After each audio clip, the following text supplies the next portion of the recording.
Hello, this is Derek M. Cook, and you are listening to Monster Kid Radio, the podcast where we celebrate the classic and sometimes the not-so-classic genre cinema of yesteryear. This is episode 4, and I'm sitting in the parking lot of the Joy Cinema and Pub here in Tigard, Oregon. In about 20 minutes, we're going to go see a movie called She-Freak from 1967, directed by Byron Mabe. Perhaps it's Maybe. I'm not sure. I'm not overly familiar with the director.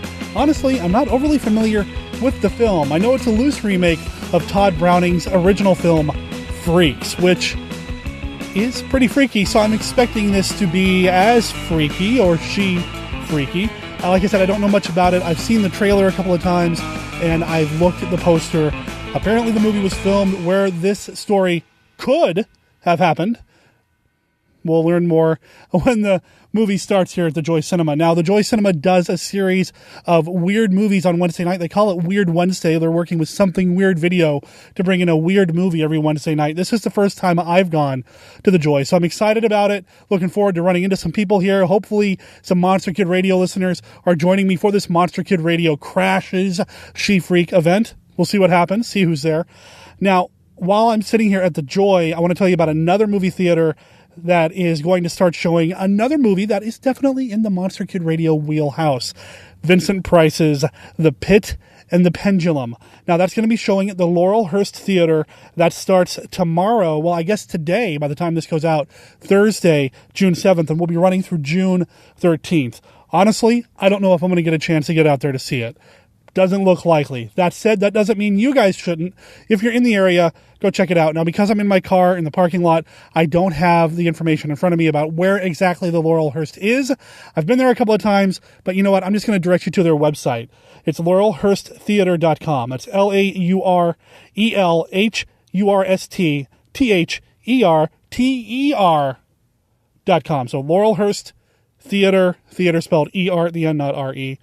.com. Of course, there will be a link in the show notes. Why not? There will also be a link to the Joy Cinema as well in the show notes to this episode of Monster Kid Radio. You can find that at monsterkidradio.net. The other thing you can find at monsterkidradio.net is our contact information.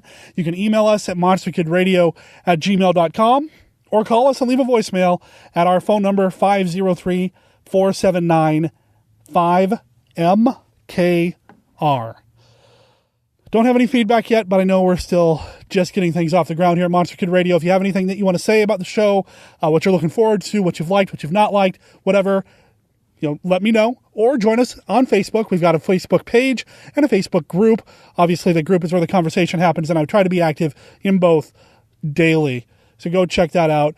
You can also find us on Live 365. Just look at Monster Kid Radio, and you can hear some Monster Kid Radio type film scores and trailers and that sort of thing from these movies that we would cover here on Monster Kid Radio. I want to tell you a little bit about what's coming up in this episode. It is part 2 of the discussion that I had with director Christpher R. Mihm and monster maker Mitch Gonzales. Now, in this section, we talk about giant bug movies, talk a little bit more about the giant spider, what they've got coming up next, that sort of thing. So I'm excited to share that with you guys. And then we're going to go out on some more original music from the giant spider. So I hope you guys dig that as well. Let's get to that chat. So we just sidelined a little bit about the giant spider, and not that I don't want to talk about the giant spider because I can't wait to see it, but one of the reasons I wanted to have you two on the show is because you both also have a love for these giant big bug movies. And earlier you mentioned Mitch having this encyclopedic knowledge of these movies, so I'm wondering how long it'll be before Mitch stumps us when we start talking about these films. I have holes. Oh, okay, all right. Oh. Well, we talked briefly about the Black Scorpion, Tarantula with John Agar, and then Earth versus the Spider, or the Giant Spider. That's Bird-Eye Gordon, right? Correct. Yes. Which I absolutely love that film. I like Tarantula best, I think, of those three, just because of John Agar. But I love I love all three of those movies. Okay, I can't pick a favorite. Do you have a favorite? Either one of you? Do you have a favorite big bug movie of any of these types? I always go back to them. I saw that when I was real young on Creature Features, and I just always liked them. I liked how they'd introduce the sound of, you hear them before you see them, and that gives that kind of audio cue that, something's going on, and, something, is about to happen. So, that and the fact that they, spoiler alert here, they kill off the lead at the end, the heroic lead was something time I hadn't seen before. Usually all these movies, the hero always wins at the end. And in this case, that didn't happen. The police officer, getting the two children out of the sewer, dies in the process. So that was something impressionable on me, and I always liked them. You just gave a spoiler alert from a movie that was released in 1954. I think you never know. I have holes, and so I'm going to throw that out there so no one can take me to task for not. I think there's a 25-year limit on that, kind of like a classic car. Once it reaches antique stage, I think that you can just say whatever because you got 25 years to watch it. Come on. I know. Them is interesting to me because it's not Universal. It actually who put that one out? Was that Warner Brothers? I think so. Yeah, so it's I believe it's a different vibe. It's a different flavor. The Universal Big Bug, the Universal sci-fi movies, Tarantula, Deadly Mantis, things like that. There's always this kind of playfulness to a lot of it. Whereas them is just a serious, like you said, the lead dies at the end. It's a totally different vibe. Exactly. It's very dark. Yeah. Dark in a good way, though. I mean, I like them a lot myself. I think that's one of the, if not the best giant bug movies of that era. Just because, aside from the fact that the ants look pretty cheesy. I mean, especially by today's standards. I mean, they're bad, but in a good way. But the movie itself, it's got that great big action-packed ending, and it wasn't like a lot of some of the other films that, and even what I did for the Giant Spider, which is, they didn't rely on a lot, stock footage for their army stuff. They actually had army guys shooting guns, and it was like flamethrowers and stuff, and it was actually pretty hardcore, and that's part of what makes it awesome. And that's what we need to do on the movies, Chris, is get a flamethrower. I agree. We need to get a flamethrower. So would you say Them is one of your favorites, or is your favorite, Chris? Or? It's definitely up there. Another one I really liked that was Beginning of the End. Ooh. With the giant grasshoppers or locusts or whatever. And that's another Burt Gordon one, actually, I believe, isn't it? Yes, I think so. With Peter Graves, right? Peter Graves, yes. Man, I haven't seen that one in years. What happens in this one? It's the giant grasshoppers attack, and of course they have to stop them. And I'm actually a really big fan of Burt Gordon's stuff. I like the fact that he was, for one, he's actually from the Upper Midwest here, and I got, and I actually got to meet him a couple years ago at the Monster Bash, and he's still alive and kicking. He's in his 90s. And he's still quite coherent. And, I told him about what I do, and it was just very cool to meet the guy. And I love his movies. And he had this thing where he was more of he seemed more like a special effects guy who made movies as opposed to, a filmmaker who needed special effects.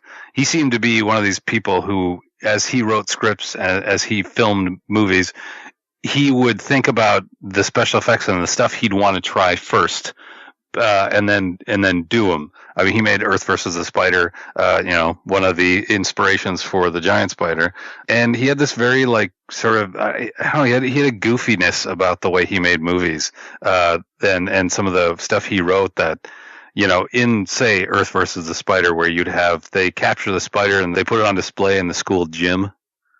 And then the teenagers come in and play the rock and roll. They have a dance party and the spider. That little dance party, and the spider comes up. I mean, it's just the most ridiculous, goofy stuff.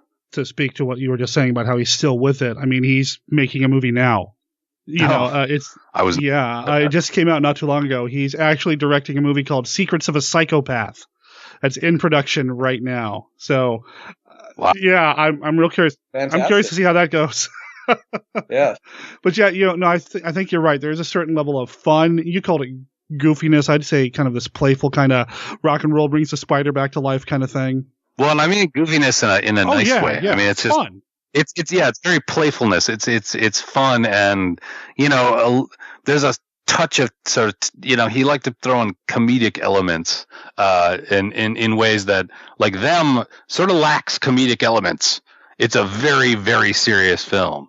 But something like Earth versus the Spider ends up being, there's these little touches of humor that are kind of over the top. Like I said, with the rock and, like Mitch said, the rock and roll brings the spider back to life. And then, I mean, it's goofy and playful and fun. And I think that's part of what I like about his movies, even, is that there is sort of this wink, nod kind of thing going on. and he seemed to focus a lot on making small things big in his movies. I mean, he was called Mr. B.I.G. Mr. Big. Yeah, yes. and he would do a lot of this, the Colossal Beast movies, and you talked about Beginning of the End, that sort of thing. Well, and was it Village of the Giants? That's a personal favorite line. I love that movie. What was that? The Village of the Giants? Village of the Giants. Yeah, it's so cheesy, but for some reason I just love that movie. But again, it's teenagers just dancing for giant teenagers on the dance. Giant teenagers that dance. I always think that's it makes me laugh every time I see that movie, just because it's like they punctuate every 10 minutes with it's time to dance in slow motion. And I was going to add that in slow motion. Well, that's what you need in your next movie, Chris, is some slow motion dancing teenagers. I think so, actually. Well, what are some of the other big bug movies that seem to resonate now? We talked about Tarantula and some of these other ones. What are some other ones that you think people need to see? They absolutely need to see the giant spider. We've covered, I think, a lot of the main ones. Tarantula absolutely is one. I think we have to give more love to here. Tarantula is another one I went to get the feel. Like we mentioned earlier, John Agar's in that one, and even a young Clint Eastwood at the end as a fighter pilot, napalming the tarantula to death. But that's another one I really like, and how they go off in that crazy, the scientists trying to cure or trying to grow animals to huge sizes for food shortages and whatnot, I think is what they were trying to do. And that goes, science goes awry again, and can't get enough love for Tarantula. And we actually reference, I think, Tarantula quite a bit in The Giant Spider. At one point in the film, they're spitballing ideas with how to kill the spider. And one of the scientists specifically says, "What about napalm?" Which is, specifically a reference to Tarantula. Sure. I always like the Deadly Mantis. And I think the only real flaw the Deadly Mantis has is the constant cutaways to the buzzing, flying praying mantis that goes on way too long. That was another Universal film. Universal seemed to focus on this kind of sci-fi monster thing in the late 50s. The Deadly Mantis is the mantis comes out of the Antarctic under some ice. Is that right? Yeah, I think so. I'm going to be honest. I'm going to out myself here. I'm not a big fan of that one. I mean, I like it, but in terms of looking at some of the other films, it's not as high on my list. Does that make sense? Yeah, well, and I'd agree with that. I don't think it's a bad movie by any stretch of the imagination. No, not at all. It's like there are parts that are kind of annoying, but at the same time, it's really cool when you get to the end with the big finale and the tunnel and stuff. It's like one of those movies that I feel like it kind of redeems itself once you get toward the end. Sometimes it's a little bit of a slog to get through some of the lead up, but I think once you get there, it's, I think, worth it. But, there are only so many big bug movies, so you kind of got to take what you can get. As long as it's not Monster from Hell, you're good. Oh, no. Well, I think you're right about Deadly Mantis. It's got some pacing concerns. It's certainly not a Jack Arnold production. It doesn't have that kind of roller coaster ride feel that a lot of his movies tend to have, like the Tarantula. But the Monster from Green Hell, huh? Yeah. That one is, I've always found it really hard to even sit through that one because it's just terrible. I mean, it's an awful big bug movie. Tell our listeners about it. I don't know if a lot of people know about this one. Well, it's about, they send, wasps up in a space capsule, and it crashes back to Earth somewhere, I think in Africa, isn't it? Yeah, I think so. Yeah. Yeah, and the radiation, the cosmic radiation, it makes them into these giant wasp things that just sort of buzz and annoyingly walk and scare people and eat people, and it's boring, is what it is. That's the problem, and it's got God, seriously, it's terrible. If you like really, really bad movies that you are per for Mystery Science Theater 3000. or for making fun of while you watch it. It's perfect. But, I always kind of felt like if you had a spectrum of, good to bad of giant bug movies from the 50s and 60s, top of the, best is them and the bottom is From Green Hell. It's been years, I think, since I saw that a long time ago. I'll have to revisit it just to see how bad it is. I don't remember much of that one myself. Well, it's one of those movies I think, I think I had to watch twice because the first time I was kind of tired and I slept through parts of it. Yeah, and that's, I have to admit, that's kind of, growing up pre, videotape or DVD, watching these things on late night creature feature shows. You had to do everything you could to stay up. A lot of times, you'd be just too tired and fall asleep. And that was kind of, the bummer. I was, you'd wake up the next morning or later on when the thing's over and you've missed it. You don't know when it'll be on again, but, it could be very well one I slept through. So that actually brings me to a question. How did you guys first stumble into these types of movies? I mean, was it all creature features? Was it, you actually were lucky enough to find some of these in a revival theater somewhere? Well, for me, and I always sort of talked about this, is that, my dad grew up in a small town here in Minnesota, like a very small farming community, and he was a big movie, sci-fi horror buff, and even as a kid, he would skip out on his farm chores and go into town and go see whatever double feature they had going on there. And because it's such a small town, they didn't get a lot of the big Hollywood movies. They would get the AIP stuff and the low budget stuff that was intended more for drive-ins, just because that's what they could get. So he'd go and watch these movies instead of doing what he was supposed to, and then he'd come home and pretend he did his chores, but then he'd get in trouble because he couldn't sleep at night because he was scared out of his mind from whatever he saw, and then he'd get in trouble because his mom would figure out, oh, you went to the movies again. So growing up there, he was a kid in the 50s. He'd go see all these movies. So when I was growing up in the 70s and 80s, with the advent of the VCR, we were one of the first families I knew to ever get one. So we'd just go rent these movies. He was so excited to be able to, just rent a lot of these movies he hadn't seen since he was a kid, or, maybe caught randomly on TV, back when there were only 3 channels. And we'd sit down and just watch them. And that was sort of how I was introduced to them. Growing up, that was always just something that was kind of fun to do with my dad, which is, watch these cheesy movies that, again, like mine, like I mentioned earlier, they were safe enough for me as a kid that they kind of freaked me out, but I thought they were also awesome at the same time, compared to some of the other stuff he would watch would scare the crap out of me and thus turn me into the man I am today, I guess. VCR, what's that? Yeah, really. It's a video cassette recorder.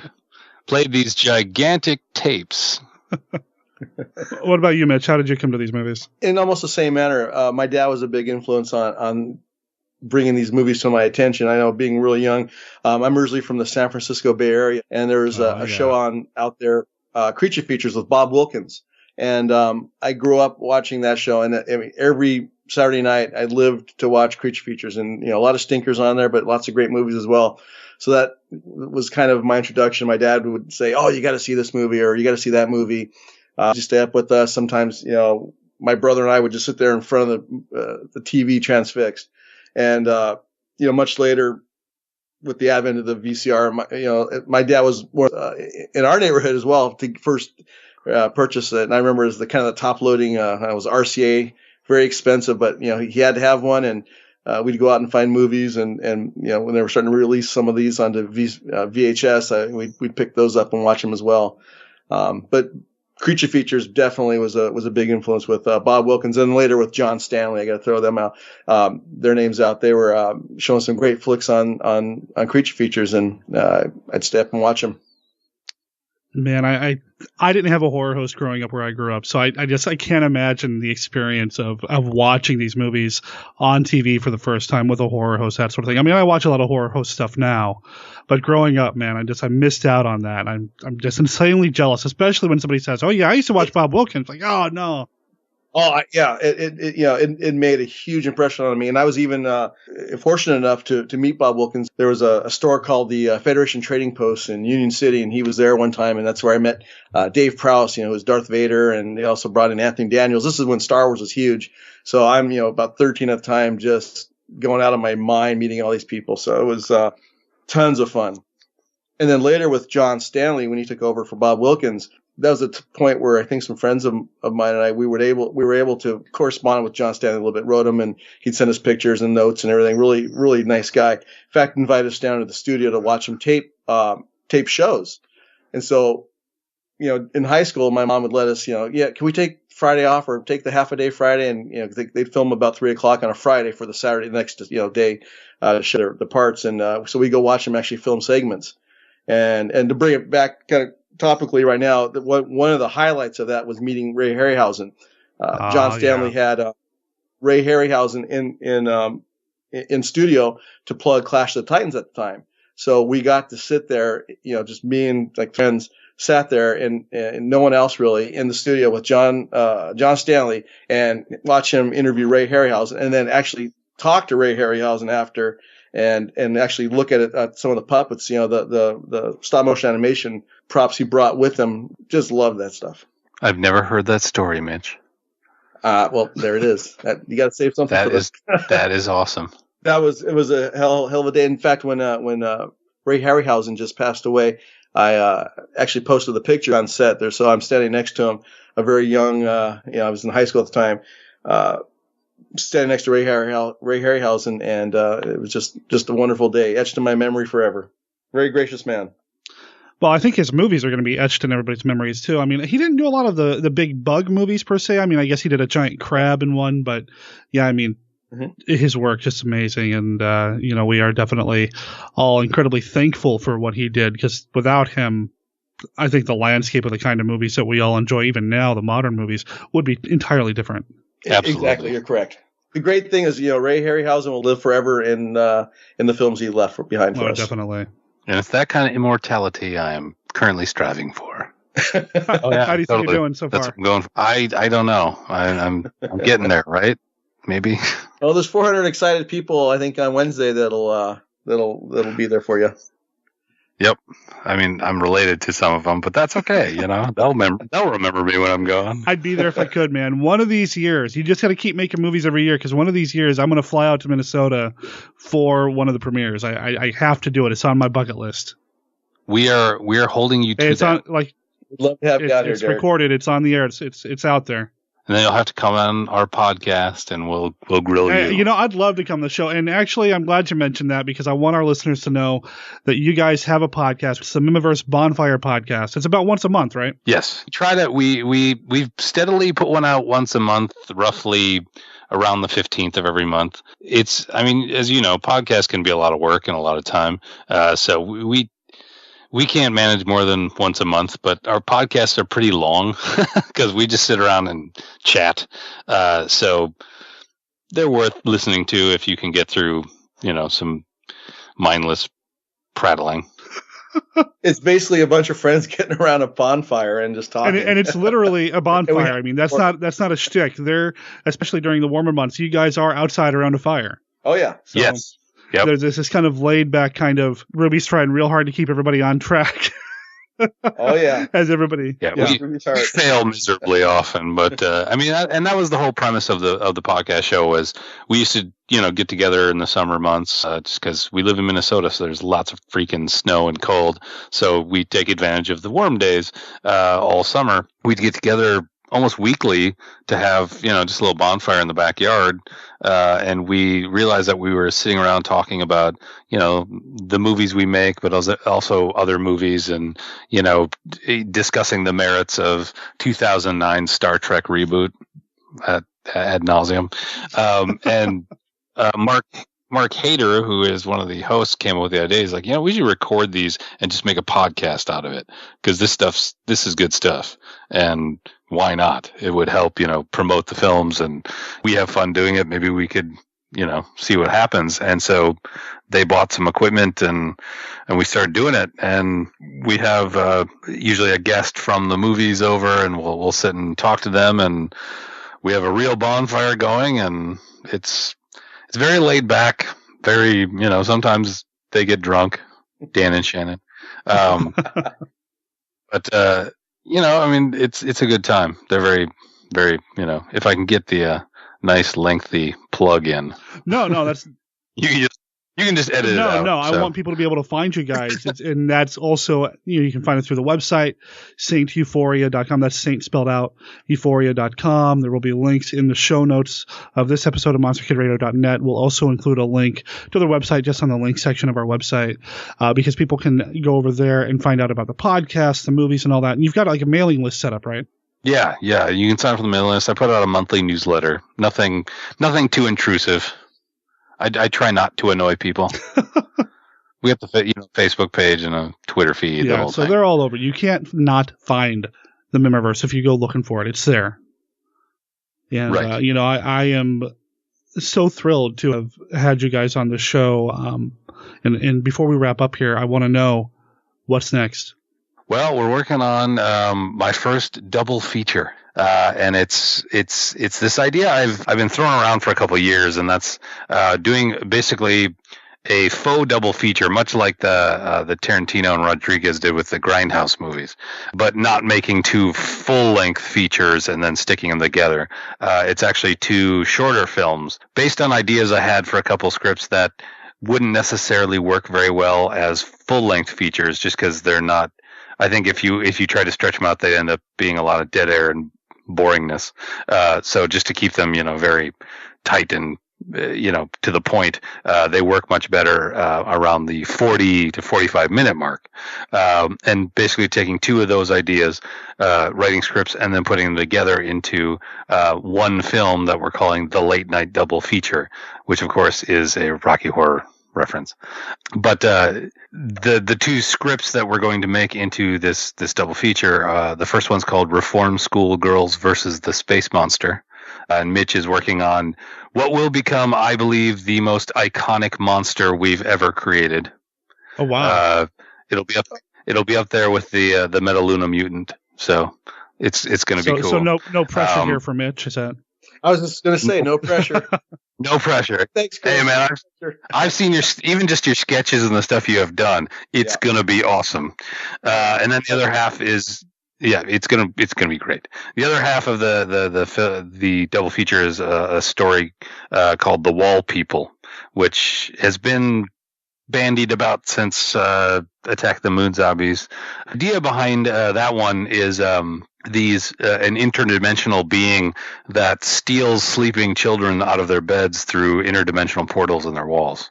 You've mentioned The Wall People on the podcast before.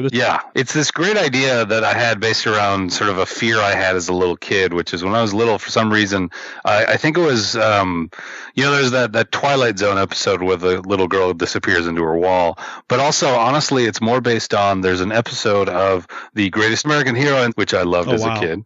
And there's an episode that actually scared the crap out of me as a kid. I don't remember which one it is, but, the Greatest American Hero ends up in this house and he walks through a wall and he gets attacked by some sort of ghostly creature thing. It scared the crap out of me as a kid. And so when I was little, I very much was afraid as I slept that I would roll into the wall and be attacked by this creature, because I'm a kid. I don't know any better. I don't know that that's impossible. And so it was sort of this, this fear as a kid about this happening. And so as I was coming up, when someone said the word, when we were doing Attack of the Moon Zombies, there was this door we built, and you would have to have someone behind it making it work because it slides, a la Star Trek. And someone started saying, I think it was Rob Wartick, who appears in The Giant Spider. He would make jokes about the wall people because he was stuck behind a wall, for hours on end alone. And so he said The Wall People, and I was like, that's a cool title. And I started coming up with, immediately it made me think of this, fear as a kid. And I was like, that would work, as something. And I started fleshing it out, and I think it's actually pretty cool. And it also, to go back to John Agar, oddly, the idea sort of also was inspired by Journey to the Seventh Planet, which starred John Agar. Okay. There's a bit of the interdimensional being sort of came from that movie. The idea behind it sort of, it's hard to explain without giving away everything, but that was definitely an inspiration for some of the story. And, we're not putting a lot of pressure on Mitch here, but you're saying it's the most iconic monster you've created so far in one of these. Mitch, where do you go to find your inspiration for creating some of this stuff? Chris and I all have discussions about what he's looking for. One of the main mandates is we like bug-eyed monsters, so we always got to throw some kind of bug-eyed set of eyeballs in these things. But we'll just talk about a story, or we'll talk about what he's looking for, and then I'll end up throwing some sketches down and sending him over. Send him a text with the picture attached and say, "What do you think of this?" And he'll give some direction. Yeah, I'd love this. Maybe change that. And we just kind of zero in on that. And obviously we keep the monsters of yesteryear. The Paul Blaisdell monsters, the Universal monsters, all that stuff.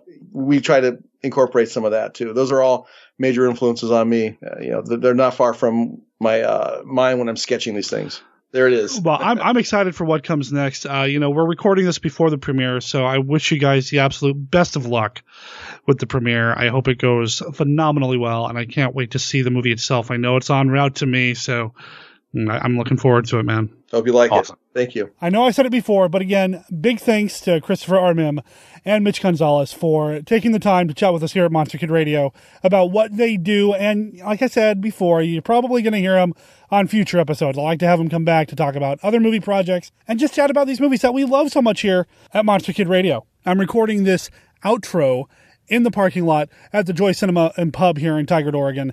Got done watching She-Freak. Oh, wow. That was a fun movie to watch with a group of people. It is distributed by Something Weird Video, so if you're familiar with Something Weird, you know what kind of movie you're going to get when you watch a movie like this. It is from 1967, so it is color, and it kind of borders on that exploitation thing, although, even though it's Something Weird Video, it's not full of nudity, it's not overly graphic. There is some blood, but not a heck of a lot. It looks like hammer blood in terms of how bright it looks. It doesn't go out of its way to shock you. So I figured, it's definitely Monster Kid Radio fodder. Now, I talked to Jeff, the owner of the Joy Cinema, after the movie for quite a bit, and he's really excited about doing these Weird Wednesday shows. He wants to do these pretty much as long as he can. So every Wednesday, there's going to be a different movie at the Joy Cinema that is quote-unquote weird. Doesn't necessarily need to be from Something Weird Video. Like next week, they're showing the Paul Naschy film, The Werewolf versus the Vampire Woman.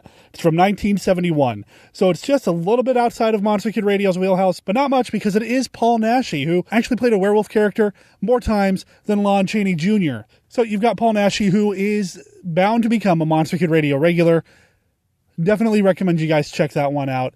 Don't know if I'm going to be able to make it next week or not, but I am going to keep an eye on the Joy Cinema's website and their Facebook page just to stay on top of what they've got coming next, because I definitely want to make sure that I get a chance to see these movies when I can in a theater with a group of people. And you know how much he charged to get in tonight for She-Freak? Nothing.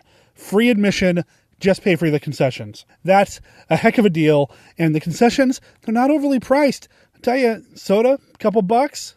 I got a root beer for like $3.50. Popcorn wasn't that expensive either, and it was good popcorn, good root beer. They have pizza, beer, nachos, the whole bit.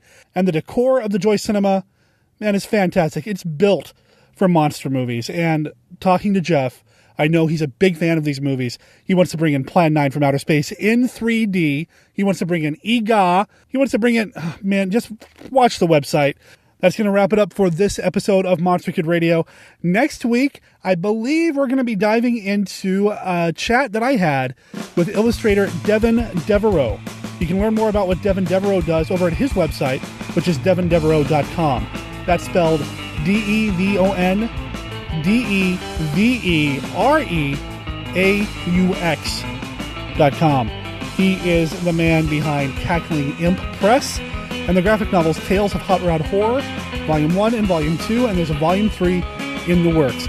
We're going to talk about a movie that he wanted to talk about, The Fly, starring Vincent Price. So that's going to be next week. All original content of Monster Kid Radio by Monster Kid Radio LLC is licensed under a Creative Commons Attribution, Non-Commercial, No Derivations 3.0 Unported license. But that does not extend to this song. This is the song The Giant Spider by the Nighthawbs. This served as the music for the opening titles of The Giant Spider. This song, as well as Spider Smash from the last episode, appear courtesy of the Nighthawbs and Christpher R. Mihm. Talk to you next time.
Giant spider, the giant spider.